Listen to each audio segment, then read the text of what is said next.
I'm going to show you in this tutorial how to add bleeds in Adobe Illustrator. So what you have to do is to obviously add your image and then go to a file, and then here you should see Adobe's document setup. So click on that.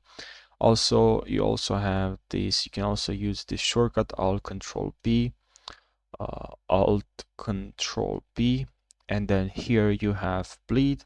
So I'm gonna add 123, and you can add the unit you want and click on OK.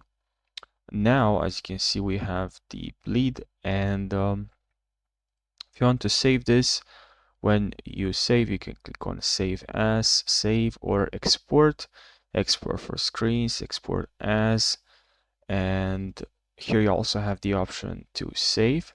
And for those that are curious to know what is actually a bleed in Adobe Illustrator, it's actually a smart or a small area of your artwork that extends beyond the edge of the final printed product. This is done to ensure that your design is printed all the way to the edge of the page, even if there is a slight misalignment during the trimming process.